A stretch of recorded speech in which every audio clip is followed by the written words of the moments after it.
No matter if points are gained or points are lost, there will be much to discuss. For analysis regarding tonight's Winnipeg Jets game, here are Dave Manouk, Ezra Ginsburg, and your host, Drew Mandel. The Illegal Curve post-game show, presented by Play Now, the official sports betting partner of the Winnipeg Jets, starts now. Given the names on the back of the jerseys of the goaltenders, we should have expected a low-scoring game, and that's what we got tonight. 2-1. The Winnipeg Jets defeat the New York Rangers. They get back into winning ways as they begin this 3-game homestand. Good evening, Winnipeg. Good evening, Manitoba. For all those joining us live this evening on our YouTube channel and all of our social media platforms, we say good evening, universe, and welcome to the Illegal Curve post-game show. It is a 3-game homestand, isn't it? 2. I thought they play Sunday at home against Vancouver. No, Seattle. They're in Seattle on Sunday. Oh, is the next Sunday they're home to Vancouver? Next Sunday. I got my Sundays. I mean, guys, we could pretend that it's a 3-game homestand. Two Sundays from now. Next Sunday they're home to the Buffalo Sabres. It's an afternoon game. Okay, so I knew that on a Sunday they play at home. It's not this Sunday. It's a couple Sundays from now. But Details, schmeetails. Hang on, did they win and did they beat the Rangers? You got that right. Okay, good. I got the important part right, then the less important stuff wrong. That could be the story of the game for yours truly. Story of this post game show for yours truly. I gotta say, I like how we had Red Day a couple shows ago where we were all wearing red, and today we're going for blue. So really, we can't be accused of being the least bit political. We're obviously willing to support every political color under the sun, as long as it's either red or blue. That's basically that's it. In any event, gentlemen, good evening. Nice to see you all. Nice to be back together again after Dave's weekend away. It's been a few shows since we were last together. But David, how was your trip? Did you get up to no good in visiting different museums and cultural centers like you usually do when you get away? I can tell you that my quest to find Luke Shen on Friday in Vegas was unsuccessful, Ezzy, but I did attempt it briefly while walking through the airport. But after that, I did not look for him, and I did have a good time. So, feeling good, feeling ready to go, and missed doing the show with you boys, especially the NHL trade deadline. A lot of fun. I know that the Jets weren't super active, but you guys had a lot of great shows this weekend, and I appreciate you stepping up, and Connor, of course, stepping up in my stead. No question about it. Mr. Ginsburg, good to see you again, as always. Nice spending the weekend with you. Nice to spend a Tuesday evening with you again. Dave mentioned Luke Shen, and Luke Shen really, I thought, came as advertised tonight, right, guys? Mm-hmm. Like, played 16 minutes, was just checking his numbers, 5 blocks, 5 hits. He absolutely annihilated Arthur Kaliev in the corner. Kaliev looked like he might have to go right to the bench. He actually stayed out there, so good on him. But, he was really impressive. Blocked a shot late in the game. I forget if it was it was Carson Soucy. You remember Carson Soucy had a shot and Luke Shen blocked it. So I thought he was really impressive in his first game. And this was a pretty even game, right, guys? Kind of like uncharacteristic, a lot of like high sticking and goalie interference penalties. But for the most part, you could see the desperation for the Rangers. They're obviously trying to stay in that playoff race. The Devils helped them out by beating the Blue Jackets tonight. But I thought, this was Shesterkin making a few saves. I thought the Jets could have easily had 3 or 4 goals. I was really impressed. I thought this was kind of your prototypical 4 forward line, 3 D pairs, all playing connected, and just a nice team win. It wasn't perfect, and the Rangers were pushing for sure late in the third period, but I thought for the first 2 periods, it was the Jets controlled the pace of play. They had most of the zone time.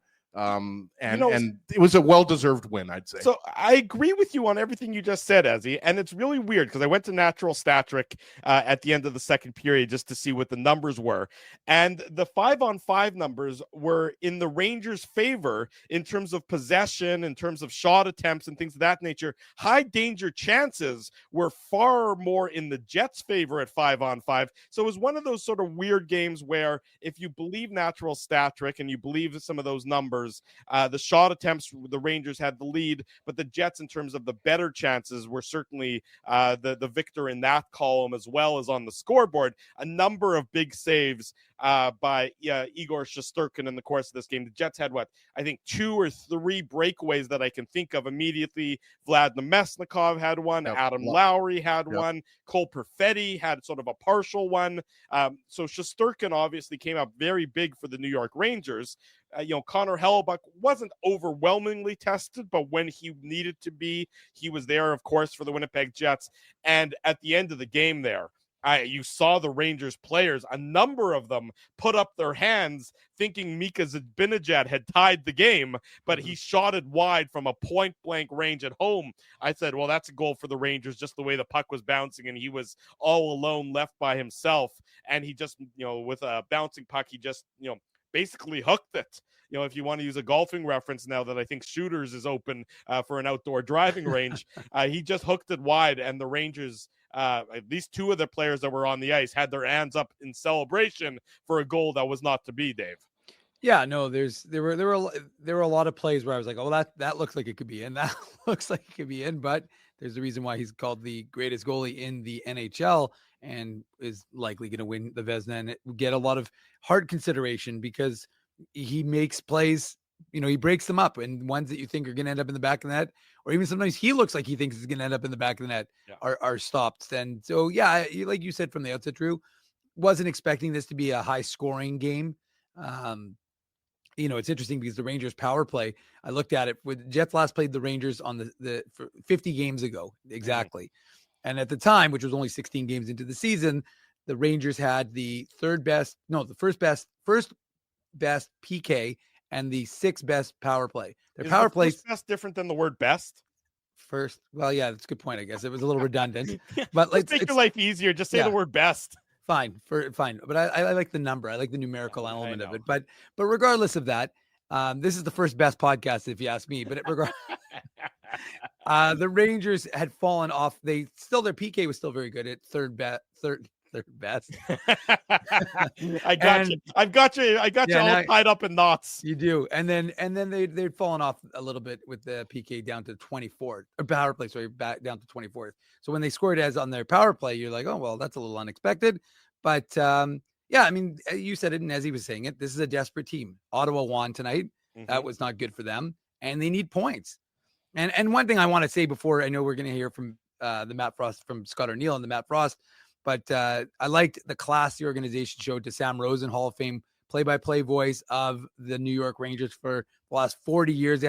We've heard him call, so many great Rangers games and sort of milestones in the Rangers history. And of course, back of 94 when the Rangers won the Stanley Cup. So he's been an integral part of, many a hockey fan's career. And I saw some of the folks were listening to the Rangers broadcast, but Scott O'Neill, I don't know if folks saw it. We posted on the Illegal Curve Instagram. He gave him a real nice, started his media availability, giving him a shout out. And they of course gave him a shout out on the, during the game. So it was nice that the organization honored a Hall of Famer and gave him the kudos he was deserved.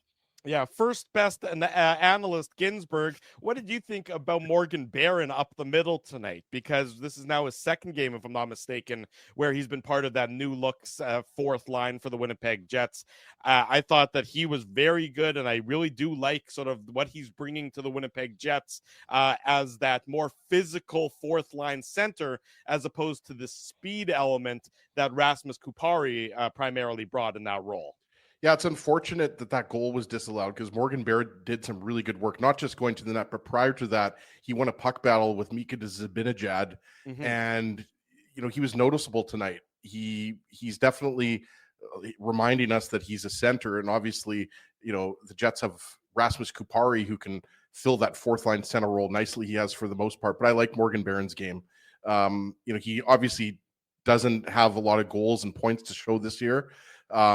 But that's not for lack of trying. And there was a rush he had up the middle of the ice that I can remember.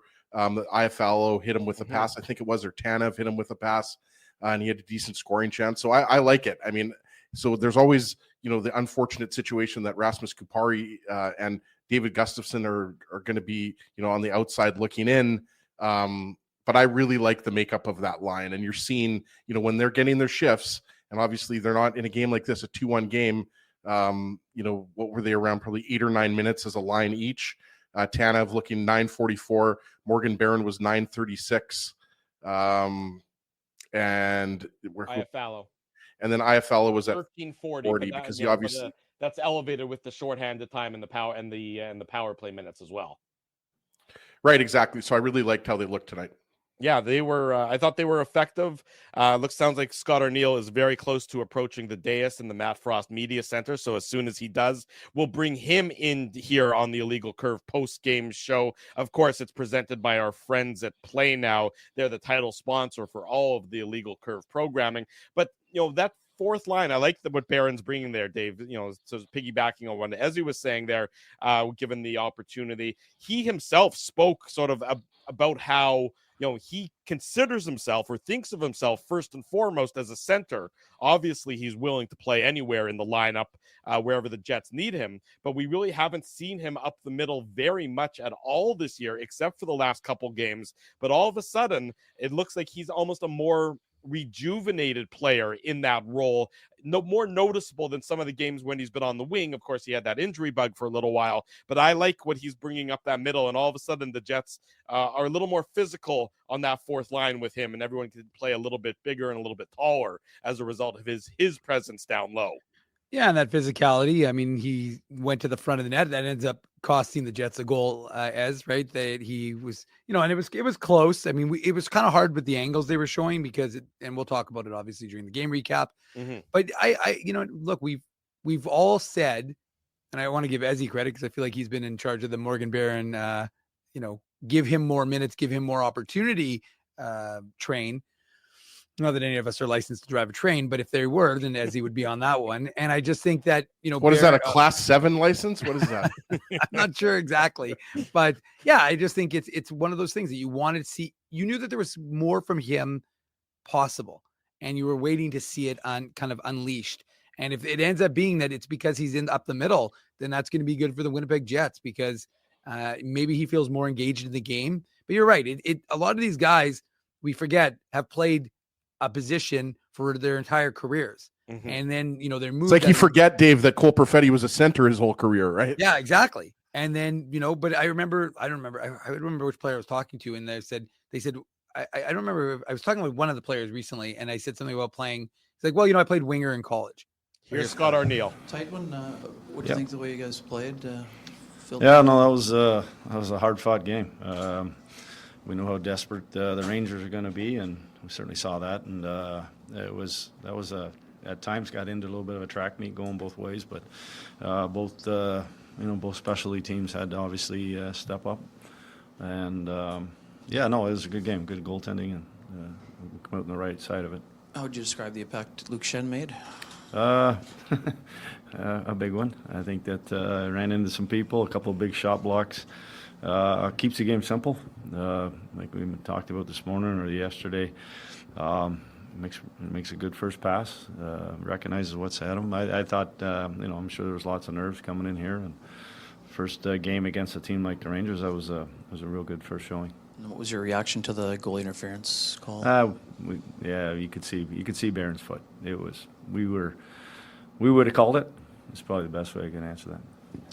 In a tight game like that, was that a perfect kind of sequence of where and how Luke Shen can have a profound impact for you guys? Yeah, I mean he's plays in those situations. I think that there's a lot of guys that go the long way around to get to the net when he's out there, but the shot blocking, kind of just that presence around the net front. So we're gradually going to start to put him into more and more situations. This is obviously the first one, but saw some real good things on the penalty kill as well. Some good patience. After he got the puck down low, he made some good clears, made some good outlet plays. So good first game. The Lowry line is kind of known as the identity line. How would you coin or phrase the fourth line of Iafallo, Barron, and Tanev? Pest line? I don't know. I don't know. They you know what? Again, they got energy. They buzz. They good zone time. I like a lot of what those guys do. They they don't get stuck in their end very often, and they get the job done down the other end. And then with Tanev in particular as well. It just seems like he's able to bring people into the fight, and he obviously has the speed, but just the energy. How much does that shift momentum for a bench in the course of a game when he makes a positive play? Yeah, I think that everybody knows him and knows what he does. Certainly he has history here in Winnipeg, but he can get underneath the skin of the opposition. He's quick, though. He's a lot quicker. I knew he was fast, but you can really see his quickness. And, he's a energy bunny there. He just gets going, and you like to see that. It puts a lot of pressure on the opposition. When Shen was asked about what it was like to play with the team, he pointed out the structure and the details. How much pride do you take as a coach or your coaching staff in the idea that he walks in and says, well, the game plan's great and all the players are doing everything they're supposed to do? Well, I think that, that's obviously our base, and that's what the buy-in has been for us the last few years. And he sees the example. He played against us. He was in our division. But I know that for him it makes it easier with that structure, having that kind of defense first mentality. It makes it an easier game for him, and that just being because that's what he does well. Scott, Cole Perfetti had the big game tonight, 2 primary assists, but that second line, their strong play really dates back 15 or 20 or so games. What's working so well for that line? Yeah, cohesive. The one thing is they haven't got the numbers that, they've gotten some great looks, some great chances. That's a career high in points for Fetz. That's awesome. I mean, he didn't score, but he made a couple of really nice plays. Again, that line, they looked real dangerous. And I was trying to run him up against Panarin's line. With Trocheck, that's a big a task, and because what they're going to do going the other way. I thought they won the majority of the the ice battle. They spent a lot more time in New York's end than in our end. So that's a good sign when that can happen. And your penalty kill since January, I believe, is 6th or 7th best in the NHL. The power play has been great all year, but what kind of asset is it to bring the penalty kill in? You got a big one late tonight as well. Yeah, we looked at it kind of post Christmas, and then kind of after the break, there's some changes that we wanted to do, but adding Luke and Brandon kind of help it. They're kind of 2 real good penalty killers, so hopefully it continues to keep doing what it needs to do. Still some areas for us, some of the clears things, not getting the clears when we have that opportunity. That's a big thing if you can get it down there and get a change, get some fresh bodies out there. But you know what, guys are really kind of zoning in, recognizing how important our penalty kill is, just like our power play. And on any given night, one of them may save you or win you a hockey game. And that one you talked about late in the game, that was big. Didn't see Velarde out the last few minutes. Did he get nicked up at the end? No, he's fine. No, that was just, I wanted to that was who was coming. I do that with either Al, and I did it once with Tanev going on that. Just kind of get to the 5-minute mark. Just tendency to lean on those guys a little bit. Thank you. Appreciate it. There he goes, Winnipeg Jets head coach Scott Arniel tonight from the Matt Frost Media Center. Pleased with the performance of his winning Winnipeg Jets squad. The quote that I wrote down was, "Guys go the long way around to the net when Luke Schenn is out there." And I thought that was a very good play on words, a very good quote from the Winnipeg Jets head coach, with one of the multitude of positive traits that Luke Schenn brings to this Winnipeg Jets team. He, of course, was paired tonight with Hayden Fleury, the first time we've ever seen that paired together. Hayden Fleury, noticed him jumped up into the play a couple of times. Look, he's a puck mover. He's a skater. Luke Schenn is more of a physical force on the back end, and you're sort of seeing that as a pattern for the Winnipeg Jets pairings. The puck moving of Neil Pionk, the more defensive awareness of Dylan Samberg, the puck moving of Josh Morrissey, and what the Jets hope to be the more defensive awareness of Dylan DeMello. So we'll see how long of a leash Hayden Fleury and Luke Schenn have together. But I would say the analytics don't look great, but I thought the impact on the ice was relatively decent for both of them tonight. I would agree with that. And I think, it makes the most sense to have Hayden Fleury going into the playoffs as your third pair left pairing defenseman. Mm-hmm. We know that Logan Stanley has played the majority of the games. I think it was about a week or 8 days between games. Fleury's last game was against the Islanders, if I'm not mistaken, but I thought they looked very solid. And you're right, Drew. Like, Fleury, I don't think gets enough respect for his skating ability. He's not a stay-at-home defenseman. Luke Schenn is a stay-at-home defenseman. Like, look up stay-at-home defenseman in a dictionary. Luke Schenn's picture will be there. I was really impressed with his game. And look, guys, we've been watching Schenn play for other teams for years now. and he gives you exactly like we said. He comes as advertised. He's going to block shots. He's going to be physical. Yeah. He moves the puck well out of his own zone. Like, he's just a reliable veteran defenseman. So like, again, we were talking about Morgan Barron. Morgan Barron has looked great up the middle, boys, on the fourth line. That means a guy like Rasmus Kupari or David Gustafson's not going to get into the lineup. On defense, that means a guy like Colin Miller is not going to get into the lineup. But I said this on Saturday's show, Dave. I mean, just because Luke Schenn was acquired, it doesn't necessarily mean he's going to play every single game. Like, I can see like a little bit of a rotation both on the right side and the left side. I thought Jacob Stoller had a really good article. We heard him there for Arniel's press conference, talking about with the acquisition of Luke Schenn, it makes Stanley's role a little bit redundant. And I agree, considering that, you've now got that physical guy in Luke Schenn who can block shots on the right side, and that allows you to use Fleury now on the left side to complement Schenn, right? So, it's only one game, but I think, we're going to get more out of these guys. I mean, could they struggle against, a little bit higher level of competition? For example, you've got Dallas coming up on Friday. But I honestly think that these guys have been around the NHL a long enough time that, I'm perfectly confident. And more importantly, Scott Arniel, Dave, is confident having those guys on the ice against whatever line is out there.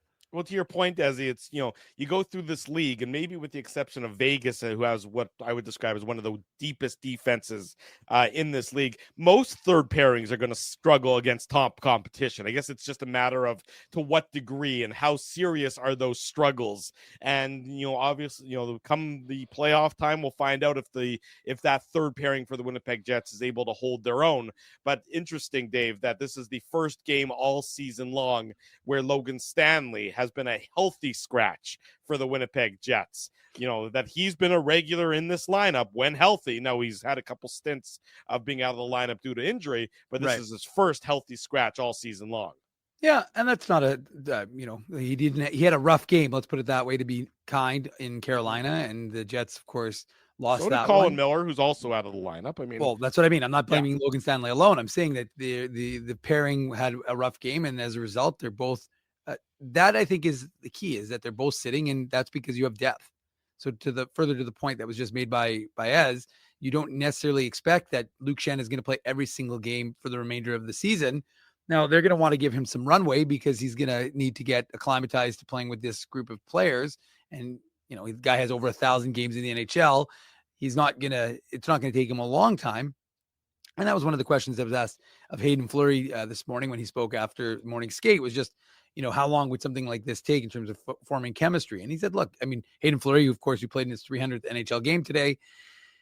Dylan Samberg got number 200. So those guys got a little kudos from the crowd and from the Jets. But I just think like Schenn to me he's an interesting player, and he does bring a lot of experience. And he brings, remember, what's the one thing he brings that's most important? He brings Stanley Cup winning experience. Now, you're not going to replace, Josh Morrissey, or not Josh Morrissey, Dylan DeMello, I should say, with Luke Schenn. Although Luke Schenn did take a tour as he with Josh Morrissey at one point in the first. I was like, oh, is he getting a bump up shift already? But the point is that he brings an element that this team doesn't have. And he's not fast. That was one of the, there's no illusion to the idea that he's got any significant speed, but he made some good first passes, I thought, in today's game, and to me, it's just something different. We know what you get in, and again, like this isn't about one player specifically. This is just the idea that you needed organizational depth to handle a loss of a player, and you needed to be able to, just be able to change things up if needed, and not say, okay, well, we're stuck. It has to be this lineup or else. And we saw, look, Neil Pionk was injured briefly. Like a shot off the foot. Well, no, but then he was a little hit in the corner, in the boards, right after he and Rempe were up in the. He was defending the net against Rempe, and then he went. I don't remember which Ranger it was, but he went to hit him and kind of caught him at the back of the foot a little bit, and you thought, oh boy, it didn't look significant. But those could be kind of significant if it catches them in the I think it might have been Othman, Dave, but I could be wrong about that. Yeah, I can't remember. It was the Rangers' fourth line out there. Yeah, and so but the point is that it's a fine line, right? And so Neil Pionk, of course, was fine, and he came out, and so good for the Jets and good for him that he was okay. But my point is that you need to be able to, we talked about it before the trade deadline. You need to know that you can have guys who can be pushed up a little bit if they need to. I mean, again, you're not replacing Josh Morrissey. That's obvious with any of these guys. I mean, maybe Dylan Sandberg at best, could kind of tread water there but the fact of the matter is that you needed to have that. So I guess that's a long way of saying I liked what I saw from Luke Schenn in his first game in a Winnipeg Jets uniform. There you go. Let's get into the nitty-gritty details of this game. We go goal by goal. We call it the Play Now game recap. The Play Now game recap. And in a shocking turn of events, it's brought to you by Play Now. Learn to bet with Play Now, the official betting partner of the Winnipeg Jets. Sign up and get up to $250 in bonus bets. Conditions apply. 18 plus. Enjoy responsibly. The Jets, of course, 2-1 winners over the New York Rangers tonight. They get on the board first at the 5:18 mark of the first period. All-important first goal of the game. Vlad Nemesnikov, his 11th of the season. Assist to Cole Perfetti, assist to Nikolai Ehlers. The second line was absolutely buzzing for the Winnipeg Jets, and that includes Cole Perfetti, who was named the first star of tonight's game and had a whale of a game, taking the pass from Nikolai Ehlers, pulling the defense wide and Igor Shesterkin, and then feeding it in front to Vlad Nemesnikov, where the Jets get a fortuitous bounce, I believe, off of the skate and or stick and or body of Sam Carrick, and giving the Jets a 1-0 lead. Nikolai Ehlers in complete control on this play, and his speed backs the Rangers off of the defensive blue line, and then the Jets go to work at that point in time, Ezzy. Yeah, and I think Dave has put this out there, but we're soon going to be talking about Nikolai Ehlers' career high in assists, right, Dave? Because he's only 3 away from tying. He's got 36 assists on the season, so he's 4 away from breaking that. So he's obviously going to break that with 16 games remaining. But like you talked about, Drew, I mean, this is a lot to do with Nikolai Ehlers' zone entry. Mm-hmm. And then just look, like Cole Perfetti, this is what he does that's so impressive, right? Because Shesterkin thinks he's going to shoot, right? He fakes the shot, and it's a really good fake. He sells it, and it looked like maybe it was a bit of an overpass from Perfetti, but Nemesnikov, being the type of player that he is, he was strong on the puck, and he beat out the Rangers defenseman. I forget who it was there, or if it was the forward. Regardless, Drew, doesn't matter. But the point is, Nemesnikov beat him out to the front of the net, and it was a really impressive goal. Yeah, it's exactly right. I mean, the Jets go to the hard areas. And with regard to Cole Perfetti, because I know there's a lot of chatter online about him and his performance in tonight's game, what you're seeing, Dave, is you are seeing a young player taking the next step in their development. And it's really fun to watch. And we've seen it over the years. We saw it with Mark Scheifele. We saw it with Kyle Connor. We saw it with Nikolai Ehlers. And now we're seeing it with Cole Perfetti. The confidence that he's playing with game by game. He knows the game is slowed down significantly, even from 3 months ago, 4 months ago, when the season began.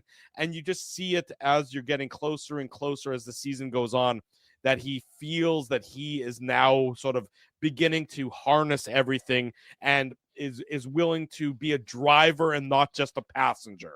And that second line for the Winnipeg Jets has always needed that second driver along with Nikolai Ehlers. And for the longest time, they never had it. All due respect to both Nemesnikov and Perfetti before, but now Perfetti is beginning to sort of take on that role, and he's becoming as much of a threat as Ehlers on that second line. I mean, I've made this point before, but redundancy appears to be my forte, so I'll keep that. Is this your top best point of all time? It is not, but I'll try and make it that. But one of the things that we saw with Cole Perfetti when he joined the AHL at the ripe age of 19 in that COVID year, 5-year anniversary, by the way, of that being declared a pandemic. I think our good friend Paul Friesen reminded me today. 5 years ago. That's crazy. I know. That is crazy. I still haven't left the house since then. Yeah. Drew's been in his basement the entire time. But what we saw from Cole, that it's funny. It's still that season. And I mentioned Paul Friesen because he had a book that was put out talking about reporting on sports when nothing was actually happening anymore.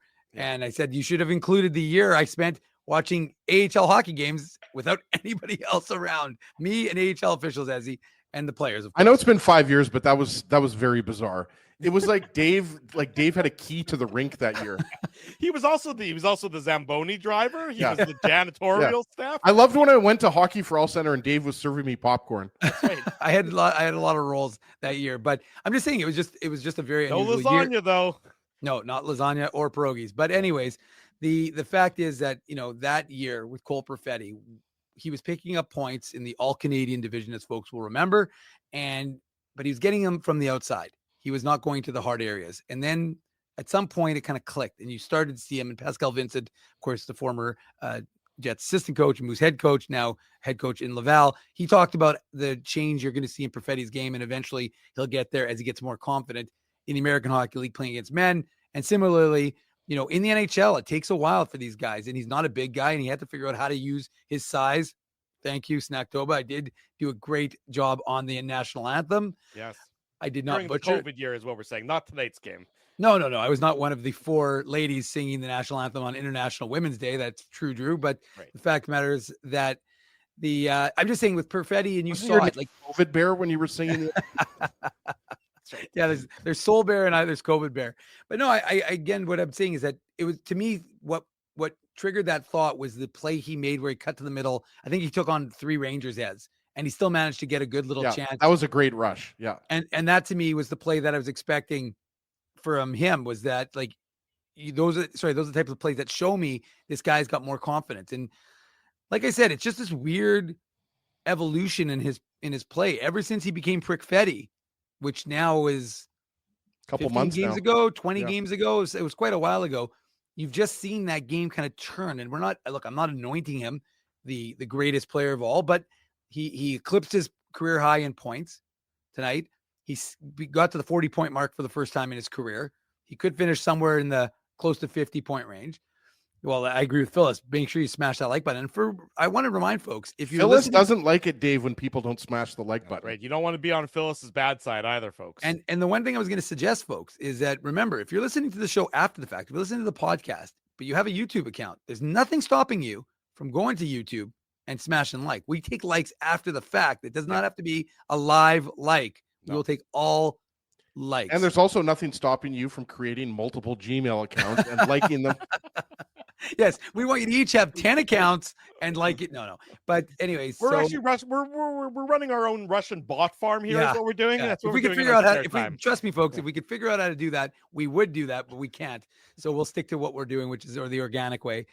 But, just getting back to Cole Perfetti, I just think that you're just seeing that evolution in the player. And that's why the Jets wanted him. That's what the Jets were hoping he'd be. Because remember, what did I talk about months ago? And I'm not unique. You guys have said this as well, but I just remember saying I think you're pretty unique, Dave. Thanks, Ez. But you're also very unique. Drew? Thank God you guys are unique, because I couldn't take more than one of you. But the one thing I'll say is that he wasn't a driver. He was, I said Nikolai Ehlers is a driver on that line. Cole Perfetti wasn't. But now you're seeing him drive the play more. Mm-hmm. And I just think that's that chemistry we've been hearing about from Scott Arniel, from that trio. Now, are they going to be enough to get it done in the playoffs? Well, we don't know that yet. But they've sure had a ton, I'm going to use this word again, of runway this season to really develop that chemistry and have that understanding of each other. And again, evolve as a line, isn't evolving as individuals. And the Jets are probably going to be the beneficiaries of that in the playoffs. Boys, it took them 40 to 50 games to kind of figure it out, right? I think the last however many games, Dave kind of points to, the Perfetti when Cole said he wanted to be harder to play against, but let's just call it, the last 20, 25 games, something like that. Mm-hmm. That line has really come into their own. And I think what they've done is they've figured out how to read off of each other, how to feed off of each other, maybe is a better word. Because all 3 of these guys, I realize the criticism of them has been the lack of size, right? But who cares if they're scoring goals, right? Like, I understand that, when you're going to be going up against some of the upper echelon teams and maybe some bigger players, bigger defensemen, but this is not like their game is not to go in front of the net and hack and whack. Like, that's the Lowry, Appleton, Niederreiter line. Like that's the big boy crash and bang line. This is a line that likes to score off the rush. And when they're not scoring off of the rush, they have the ability to make plays down low. And I agree with Drew. I think, it really is, it's great to see him evolve as a player, because let's be honest, the expectations were very high for Cole Perfetti. I still remember back to that 2020 draft. A lot of people thought he was going to be a top 5 pick, and he fell to the Jets at top 10th overall. And we've talked about it, guys, over the years that, it doesn't really matter where a guy's drafted once he gets into his career. But the point I'm trying to make is, like, this is a very highly skilled player who, when the Jets drafted him, they kind of said, this is a 70 to 80 point guy. I still think he can be that, considering that he's only 23 years old. But, he has really, I think, learned how to use his body more. I think he's been distributing the puck really nice, as we saw on the Nemesnikov goal, and he's just playing with more confidence. And we know when you're playing with confidence, the results are always going to be better. And certainly you're right about that. And the results were certainly good for the Winnipeg Jets to take a 1-0 lead. Yes, Dave. No, I was just going to say, the other thing that's worth pointing out is the fact that Vlad Nemesnikov also scored, because one of the things he talked about in this morning's media availability is he said, I like the fact that we're getting the chances. They just need to start going in. And again, it's another sign like, hey, Vlad, you talk to the media, score a goal, some sort of correlation there. But but ultimately he was saying that, look, we're getting all these good looks. We just need to bury it. And was it a beautiful goal by any stretch of the imagination? No, it was not. But at the same time, it's how, the creation of the goal, yes, the way the lead up to the actual puck going in the net is what you're saying. Right. So that part was great. But the fact of the matter is, as he said in his analysis, it's the fact that Vlad Nemesnikov, even if he doesn't bury it the way you'd expect him to bury it, he still puts himself into position to be in that spot for it to go in the way it does. Yeah, well, I was looking at it again. Drew mentioned it was Sam Carrick, so I don't know. I'm an idiot for forgetting who it was, because Drew literally said it.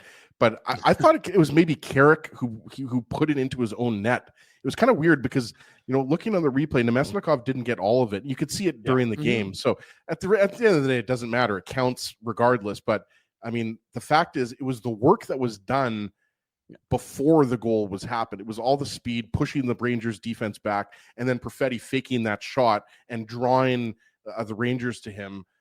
So you love to see it. Like Dave said, like, it's not like they haven't been getting the shot attempts or the scoring chances. They just haven't been burying it at the level that they would like to be. Look, we should see this Cole Perfetti renaissance coming. He can grow facial hair now, so he's no longer the young Bambi that he once was. He's now growing into a man before our very eyes. The Rangers tie the game up a little more than 5 minutes later at the 11-minute mark of the first period. It's on the power play. Nino Niederreiter is in the box, roughing with the notation that the penalty is because he removed the opponent's helmet. That apparently is a penalty that is listed on the game summary sheet on NHL.com. So that is certainly an interesting one. You don't see roughing removing up opponent's helmet very often, but nonetheless, he's in the box. Mika Zibanejad gets his 15th of the year, assist to JT Miller and Artemi Panarin. And really, it's a fortuitous flub by JT Miller on this one. It's a nice pass across the ice from Panarin to Miller. Miller's going to one-time it, but he heels the puck right off the heel of his stick, but it goes right into the slot where Zibanejad is between the two hash marks, and he fires it past Connor Hellebuck. So a fortuitous flub, which is also the slogan for Illegal Curve, or a fortuitous flub. The success we've had, and the Rangers get on the board tying it up at 1 goal apiece, Dave. Yeah, and a lot of this is just unfortunate because the Jets had control. Dylan DeMello just kind of a little bit quickly gets it over, hoping that Dylan Samberg can get that puck. They're unable to clear the zone, and then the Rangers go to work. And you're right. This is just one of those things where Connor Hellebuck's expecting the one-timer, and then Miller just kind of inadvertently puts it over to Zibanejad, who gets it up and over Connor Hellebuck. So just a little bit of a breakdown that I don't want to borrow a Drewism, it seems, but I will nonetheless. I guess I owe you 5 cents, Drew, here. Thank you. But that attention to detail was not on the goal itself, because again, that's a bit of a broken play, but just more the play behind the net where you have control. And then it's just, Mhm. you put it to where you think the guy's going to be, he's not there. And it allows the Rangers to kind of maintain control and keep it in the zone. There was a lot of similarities, actually, guys, between the first goal for the Rangers and the Jets goal, right? Because Perfetti kind of like he flubbed on it, but then he realized that he made the nice pass to Velarde, right? Mm-hmm. But Dave's right, and Arniel kind of alluded to that, Dave, right? When I think it was Jacob Stoller asked him about the penalty kill, and he said like, we got to get better at clearing pucks. Coaches hate that. Obviously, Dylan DeMello is one of the more responsible defensemen on the Jets. So you're not going to Mello who just play. It's the Mello who just plays it off Right. into the Yeah. corner with nobody around him. Exactly. He's hoping to get it to Stamberg. Yeah, exactly. So I mean, it's a mistake. Mistakes happen, and obviously JT Miller fanning on it. That's like, you're not going to be too critical of anybody. The Jets are in their structure. You're not going to be too critical of Hellebuck here. Zibanejad's obviously a sniper. He's been a bit of a Jets killer over the years, as you guys know. But fortunately for the Jets, it was the only one that got past Hellebuck. Yeah, that it was, and that and that tied the game up at 1 goal apiece, and that's where it ended after 20 minutes. And then the game-winning goal early in the second period, 5 minutes and 6 seconds into the second period. With Matt Rempe in the penalty box for interference on Connor Hellebuck. So he's in the box. Gabe Velarde gets his 27th of the year, assist to Cole Perfetti and Kyle Connor. And by virtue of it being the last goal of the game, it's obviously our Seagram shot of the game. The Seagram shot of the game. Big thanks to our friends at Seagram's for their continued support of the Illegal Curve post-game show. Whatever you're drinking, drink it responsibly and choose one of the great Seagram's products. Again, similar to JT Miller with the flub. Yeah. A bit of a flub by Cole Perfetti. He's down by the goal line. He's playing catch with Kyle Connor, and he sort of flubs it onto the stick of Gabe Velarde, and Velarde makes no mistake beating Shesterkin with it, the game-winning goal. But it's sort of, anything you can do, I can do better when it comes to flubs, and this one for the Winnipeg Jets ends up being the game-winning goal, and it's against what is a very good New York Rangers penalty kill that the Jets are able to score it on. So, you'll take it. If you give up a flub, you'll take a flub in return. If it ends up resulting in a game-winning goal. Yeah, and the Rangers penalty kill, I believe either second or third, one of the two. Third, there you go. On the first Jets power play, JT Miller took that penalty. I thought the Jets' first power play, I was just really impressed by how aggressive the Rangers penalty kill was. And this was late in the power play as well. So the Rangers looked like they were going to kill off another penalty, like we talked about. No surprise considering they're top 3 in the NHL, but just shows you guys, again, the type of smarts and hands that Cole Perfetti has, because the Jets have the Rangers exactly where they want them, right? We've seen that so many times. I've mentioned it, right? It's like the Kyle Connor triangle. Once Kyle Connor gets that triangle and he's got the puck, everybody knows he can shoot the puck, but then he's got that forward down low, and then you've got the forward in the bumper position, which is obviously, in this particular case, Gabe Velarde. So you've got that triangle going there. And, even though it's a flub, Perfetti, can see that, okay, Velarde, the big man's got some space there in the slot, and he gets it to him. So even though these goals aren't pretty, the details are right. And that's what Drew always talks about, right? The attention to details. And the attention to detail was right on the power play, even though the first one, Dave, I think they only got one shot on net. But again, the power play continues to roll. What is that? 4 of the last 5 games, they've got a power play goal now, something like that. Certainly against the Devils and the Flyers. I don't think they had one. Did they have one against the Hurricanes? No, none against Carolina. Yeah. Right, and none against the Islanders. Or no, they had a couple against the Islanders. Yeah. That's you're right. That's when I think they it's got 4 of their last 5 games, or 3 of their last 4 games. Well, they had 4 of the last 5 for sure. They had a stretch after the Islanders game. I think they went 4 for 4. Four straight power plays, 4 straight goals. That's right. The last 2 goals against the last 2 goals against the Flyers, and then the first 2 goals against the Devils were all power play goals. Yeah, something like that. So their power play was after. Remember, they went 0 for 17. Then suddenly it was like, oh wait, we're still the best power play in the NHL. We figured it out. Yeah, and it's worth noting that this goal comes on a 4-on-3 power play, because after Rempe gets into the box for that interference penalty, there's offsetting minors on JT Miller. I don't think JT Miller took enough penalties tonight. No, he only had 3. JT Miller and Nikolai Ehlers. Miller for interference, Ehlers for slashing. It was 5-on-4, Drew. Yeah, I was Yes, gonna say, you're right. I was gonna say, I thought it was. You're right. They were. Because those I were apologize. offsetting, so it stays 5-on-4. You're right. Yeah, I yeah. read it wrong. You're right. Yeah. I apologize. Okay.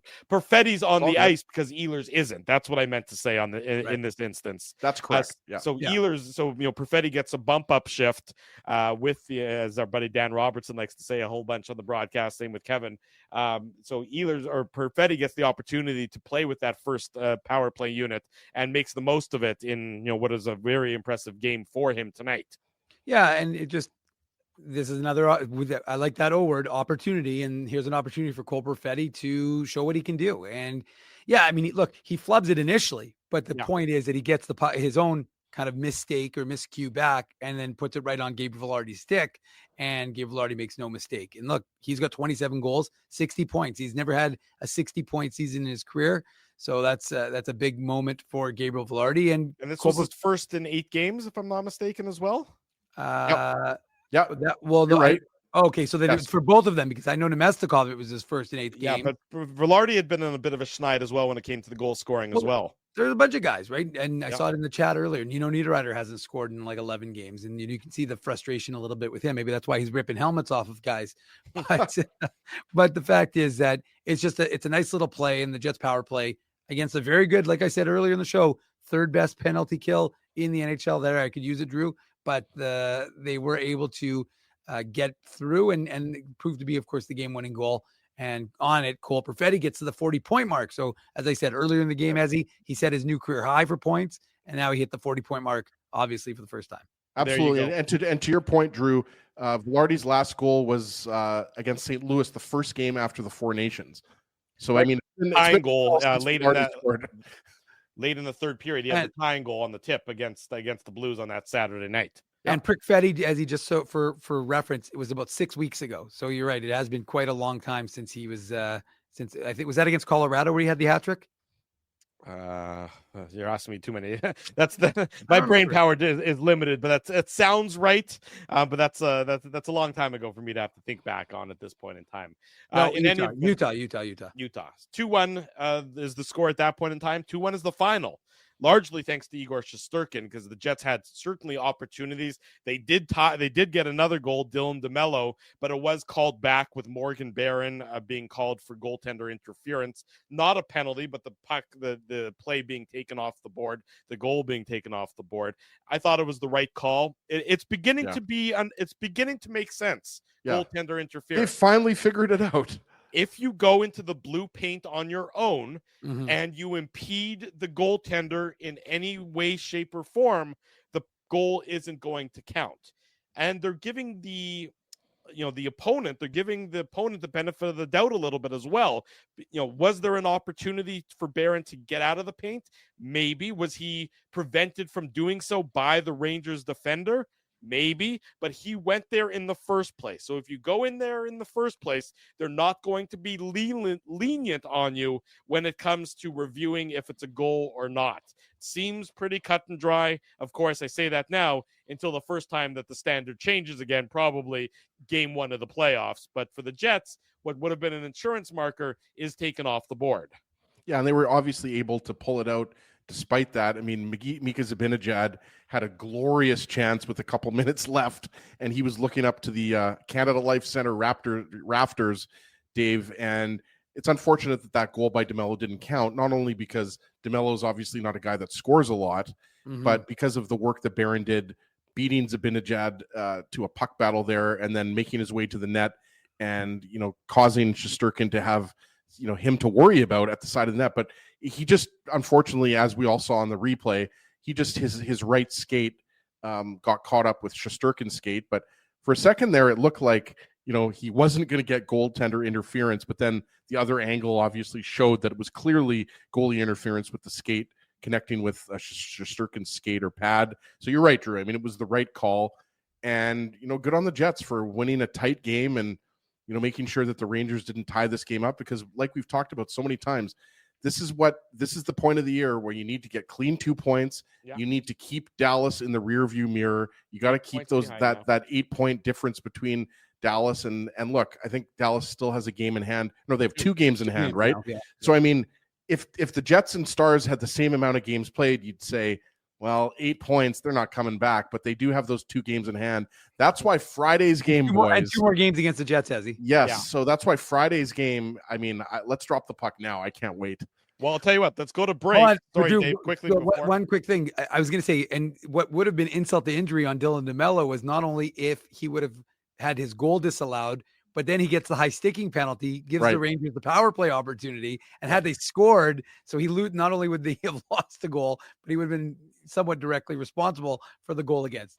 Luckily for him, they don't, and the Jets get their 45th win. And that's why his boy Luke Shen was out there, Dave. He said, okay, Dylan, you're in the box now. I'll come out there. I'll block a few shots. I'll cross-check a few guys, lay a big hit in the corner. Luke Shen's got this. Well, and I was going to say that the Jets became the top team in the NHL, which they are briefly, but the Capitals, who were down 2-1 to the Ducks, have now taken a lead. So we'll see if Washington can hold on to win.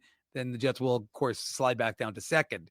They won't be the first best team in the NHL anymore. Drew. Not the first best, but you're still the first best, second best analyst on the show is the important part. When we come back, we'll touch on Friday against the Dallas Stars. Remember, we have a special edition of the Illegal Curve Hockey Show coming your way Friday at 12 noon at City Place. We'll give you an update on our next Boston Pizza show. Lots more to come. Don't go anywhere. Lots of Jets talk still to come here. This Tuesday evening, Jets victorious over the New York Rangers. Smash the like button on your way to the commercial breaks. Drew Mandel, Dave Manouk, Ezra Ginsburg with you. This is the Illegal Curve post-game show. We want to thank you for not betting with Play Now and choosing our illegal gambling site instead. Because we couldn't afford things like this without your money. So much of your money. Now you might have questions like, Do our profits benefit your community? No. or bet with Play Now, Manitoba's local legal and secure gambling site. Dining, entertainment, parking, and convenience, all in one spot. City Place is located in the heart of downtown Winnipeg, attached to the Canada Life Center. Whether you're working, living, or out for a night in the downtown, make City Place your go-to destination before or after the fun finds you. Lunchtime, game time, anytime, visit City Place at 333 St. Mary Avenue, next to Canada Life Center. Holt Dental, the new official dentist of Illegal Curve, has a philosophy rooted in 2 unyielding principles: genuinely caring about patients and providing outstanding service. Being a patient of Holt Dental means more than just checkups and treatments. It's taking the time to listen and talk to each patient so they can achieve the best long-term health, functionality, and aesthetics for their teeth, mouth, and gums. Conveniently located at Grant Park Festival on Taylor Avenue, Holt Dental is dentistry of the highest quality in a comfortable and relaxed environment. For more information, visit holtdental.ca. Oh, and there's plenty of free parking at the front door, too. Celebrating its 40th year as Winnipeg's home for stand-up comedy, Rumors Restaurant and Comedy Club has recently been named Canada's top comedy club and a top 5 comedy club in North America. From birthday parties to date nights to fundraisers and everything in between, Rumors is your destination for the best and most affordable live entertainment Winnipeg has to offer. For more information on upcoming shows, Rumors' incredible promotions, and to purchase tickets, visit rumorscomedyclub.com. At Boston Pizza, a fast lunch doesn't have to mean fast food. Now you can get a $15 lunch served in just 20 minutes, including your choice of a main, side, and drink. That's right, lunch for $15 at your local Boston Pizza. Welcome back to the Illegal Curve post-game show. Tuesday evening, Drew Mandel, Dave Manouk, Ezra Ginsburg here with you. As a reminder, I mentioned it before we headed to break. Friday, Jets, Stars, a game that big demands an Illegal Curve pregame show. That's going to happen at 12 noon. So join us at 12 noon at City Place up in the food court. You can't miss it. You can't miss us. It's where the giant Illegal Curve poster is. We will be there talking about the latest game of the season, and that is between the Jets and the Dallas Stars. A Jets victory probably puts the division to bed, as they'll have a 10-point lead on the Dallas Stars. Yeah. A loss, Dallas isn't coming back from 10 points down. it would be difficult. That's the Ginsburg guarantee, folks. But you know what I mean, Dave? I mean, Yeah. that's why it's such a huge game, right? Like, they have an opportunity not only to lock up the Central, but they can lock up, well, I shouldn't say lock up, but it would go a long way. Mathematically, but it'll Yeah, go a long exactly. way. It would go a long way in ensuring that they finish first in the Central and the West. No, you're I was giving you the gears, Ez, but you're absolutely right. I think that this is a huge game for both teams. You know, you're going to have two goaltenders who, of course, were teammates not that long ago with Four Nations, and now they're going to go up against each other head to head. And both teams are going to be wanting to set a tone. So it'll be a real interesting. Again, I don't think it's going to have ramifications, especially if they don't meet again till the second round potentially of the playoffs. But it's definitely, and look, we remember what happened with the Winnipeg Jets and the Colorado Avalanche last year and regular season. So the regular season is important. It's going to help you solidify your spot as the top team in the Central and maybe in the entire NHL. And that is key, is just having that, avoiding Colorado and Dallas, because, you know, we were talking about it today earlier in the Matt Frost Media Center, but just to talk about, like, look at the potential first round matchups to have, you know, I think it was Florida and Tampa, Ezzy, potentially Toronto and Ottawa, Colorado and Dallas, and Minnesota. Although Minnesota, I am here for that Toronto-Ottawa series. But the crazy thing, Ezzy, is if Minnesota would have kept, like, they weren't that far ahead, they were kind of sliding. They beat the Avalanche in a shootout tonight. Yeah. But if the Minnesota Wild would have slid down, it could have been Winnipeg, Minnesota in a first round. I'm not saying it's 100%, and most likely, although Vancouver's losing tonight again, so who knows if they'll be there. It could be Utah, which I actually think is an unfavorable matchup for the Jets. I still think they win. I just think Utah's a pretty interesting team. Yeah, Calgary's still there. Look, we can scoreboard watch for a while still. It's we're at the time of the year now where we can do out of town scoreboards updates here on the post game show and not have everyone roll their eyes, because we are within the last month or so before the playoff stretch drive, before the playoffs begin in earnest. So again, Friday, 12 noon, City Place, the Illegal Curve pregame show, a special edition. So be sure to join us there. You'll also be able to join us, of course, live on our YouTube channel as well. But if you're in the downtown region, or if you're looking to make a trip downtown, City Place, Friday, 12 noon, we look forward to seeing you there. What I'm excited about, both teams are going to be well rested. Dallas hasn't played since Sunday. They won in Vancouver. The Jets obviously will play tonight, so they're going to get a couple days worth of practice, a very quick practice tomorrow by the sounds of things. So both teams should be relatively well rested in what ought to be a barn burner in downtown Winnipeg on Friday night. And I know a lot of people have been asking, hey, when's the next Boston Pizza Night? Because it was supposed to be next Thursday, the 20th. Well, with Hustler doing his event on the 20th, rather than having to divide and conquer, we have moved the next Boston Pizza Night to Thursday, April the 10th. That is when the Jets will be in Dallas to face the Dallas Stars. The second half of the two games between the Jets and the Stars, Thursday, April the 10th. We will be at Boston Pizza on Taylor Avenue, our home away from home, for what very well might be a division coronation, if it's not yet done at that point in time, or if things tighten up, it'll be a hella important game between the Jets and the Stars. So join us then Thursday, April 10th for our next live on location show at Boston Pizza on Taylor Avenue. I'm very pumped up to hear about that change of dates, even though you emailed us earlier today about that. Email about it. You sent it, but there's two people that are going to be particularly happy about that, Spency and It's Your Boy Bruce, because when there was that conflict, they obviously have to support both Winnipeg Sports Talk and Illegal Curve Hockey. Oh, no, we want them to choose, Ezzy. Yeah. We want them to choose. There's no Sophie's choice here. You pick. Let's go. Wow, Dave got a little bit dark there. I got to tell you, folks. I didn't really expect to see to get a Sophie's Didn't expect me to Choice, go biblical reference on you. out of There we Dave, go. On me at that point. But in any event, yes. So you can go support the Winnipeg Sports Talk event on March 20th, and then you can come support us April 10th. Well, first support us this Friday at City Place, and then support us April 10th at Boston Pizza. We all support each Taylor other. Avenue. That's what we do. That's right. We all One hand- came from the humble beginnings of TSN 1290. We rose from the ashes. Yeah, as they we go. all ride or die we together. We escaped the purgatory that was the studio on Pembina Highway, and we're all better off. Do you for think it they fixed today. that? Remember that hole in the wall, Drew? Do you think they fixed that yet? Yeah, along with the soundboard that they bought 5 years earlier and just never installed. Yeah, and that room that just sat vacant for years. Yeah, I'm sure it's now a museum. It's a museum of ancient radio artifacts. Is It's what a that museum building of is. stench.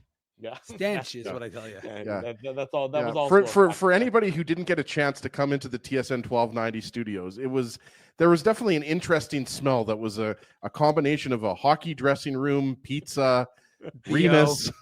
Remus. I detect an ode to Remus in the air is what I detect at this point in time.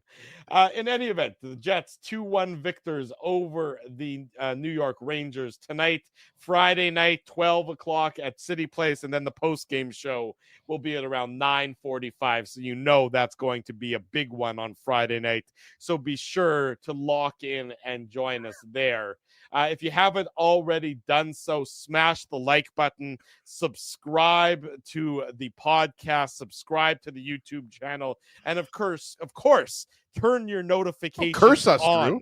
No, yes, I didn't say curse. I meant course. Of course, turn your notifications on. That way you'll be alerted each and every time we go live here on the Illegal Curve YouTube channel. Big thank you to all the sponsors of Illegal Curve who make the post-game show, the Saturday show, and the website a possibility. That, of course, is Play Now, the title sponsor of our programming. Rumors Restaurant and Comedy Club. Tone Bell is at Rumors this weekend. A few tickets left. Get them, rumorscomedyclub.com. Mention Boston Pizza. Mention City Place. Of course, our good friends at Holt Dental keep our smiles nice and shiny and keep our teeth from falling out of our mouths. And our friends at Seagram's, they are the sponsor of the shot of the game, and we thank them for that. Whiskey. Yum, yum, yum. Support these fine businesses because of their continued support of Illegal Curve Hockey. Jets win 2-1. For Dave Manouk, for Ezra Ginsburg, I'm your host, Drew Mandel. Until Friday at 12 noon and then Friday at 9:45. We wish you good night and good luck. And thanks for watching the Illegal Curve post-game show. Thanks for listening to this broadcast from Illegal Curve Hockey. For more great Illegal Curve content, subscribe to the Illegal Curve YouTube channel, follow at Illegal Curve on Twitter, Facebook, and Instagram, and visit your online home for hockey in Winnipeg, illegalcurve.com.